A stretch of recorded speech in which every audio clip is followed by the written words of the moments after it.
Assalamualaikum warahmatullahi wabarakatuh. Berjumpa kembali di channel Mihfa Rizkia. Bersama saya Mihfa Rizkia MHI, dosen STAI Tapak Tuan. Di kesempatan kali ini saya ingin membahas memberikan ide atau tips nih, nasihat nih kepada mahasiswa yang ingin melakukan bimbingan skripsi. Nah, jadi topik kita kali ini dari POV atau point of view mahasiswa ya, atau dari sudut pandang mahasiswanya ya. Mental seperti apa yang harus dipersiapkan atau yang harus dibangun ketika mulai menyelesaikan skripsi ya, ketika ingin bimbingan itu caranya seperti apa, cara berpikirnya ya, persiapan batinnya itu bagaimana ya. Oke, kita langsung saja ya. Nah, sebenarnya dalam rangka bimbingan skripsi ini sangat 100% dibutuhkan langkah awal itu dari mahasiswanya sendiri ya. Jadi mahasiswanya lah yang menghubungi dosennya, mahasiswanya lah yang bertanya kepada mahasiswanya, mahasiswanya lah yang bertanya kepada dosennya, mahasiswanya yang mendatangi dosennya ya.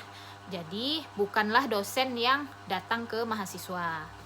Jadi dalam hal ini perlu dipahami dulu ya, dan jelas dulu bahwa memang mahasiswanya lah yang lebih aktif ya mendatangi dosennya, bukan dosennya yang memanggil-manggil mahasiswanya untuk bimbingan, mengingat-ingatkan, tidak ya, tapi mahasiswanya lah yang aktif untuk menghubungi dosennya.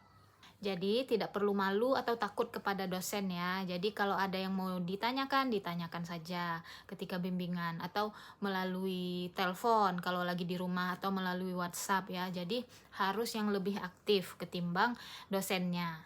Jadi nih, misal kamu sedang mengerjakan bab 1 di latar belakang masalah.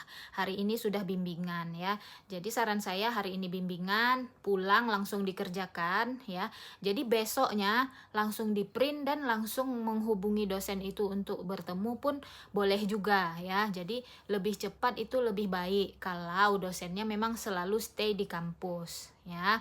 Tapi kalau memang sudah dijanjikan oleh dosennya bimbingan hanya seminggu sekali, ya sudah, berarti memang harus dipersiapkan seluruh bahannya dalam seminggu itu untuk ditunjukkan dalam minggu depannya kepada dosen tersebut.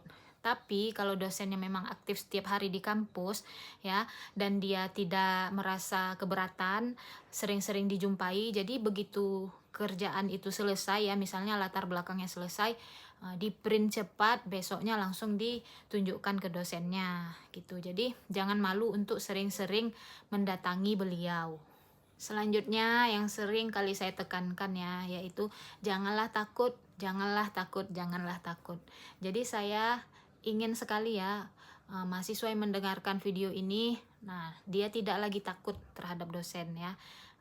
Rasa takut itu diubah saja ya, ditransformasikan menjadi rasa rajin ya. Jadi sifat yang rajin mengejar dosen, seperti itu. Jadi tidak perlu takut ya, beliau itu bukan monster, beliau itu tidak makan orang ya, beliau itu kitanya aja yang ciut duluan ya. Jadi jangan pula menantang atau melawan beliau, tidak ya, cuman di dalam hati itu katakan dalam hati, ini nggak apa-apa ya, ini dosen ya, bukan seseorang yang perlu ditakuti, diwaspadai, tidak ya. Janganlah bangun pagar yang tinggi antara diri dengan dosen, janganlah bangun pagar yang tebal antara diri dengan dosen sehingga dosen sulit menembus pagar itu ya, padahal dosen itu ingin membimbing mahasiswanya.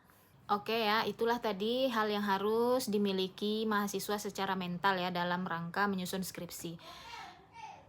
Ya, jadi mental yang paling utama itu yang harus dimiliki adalah satu ya, yaitu jangan takut kepada dosen. Itu saja ya, mental yang harus dilatih dan dibangun dan diganti mindsetnya. Kalau penakut, digantilah menjadi mindset tidak takut ya, karena beliau itu tidak berbahaya sebenarnya ya. Oke, demikian saja penjelasan hari ini, semoga bermanfaat. Kalau kamu suka video ini, klik tombol like, komen, subscribe channel ini dan share video ini supaya channel ini semakin berkembang. Akhirul kata, wabillahi taufik wal hidayah. Wassalamualaikum warahmatullahi wabarakatuh.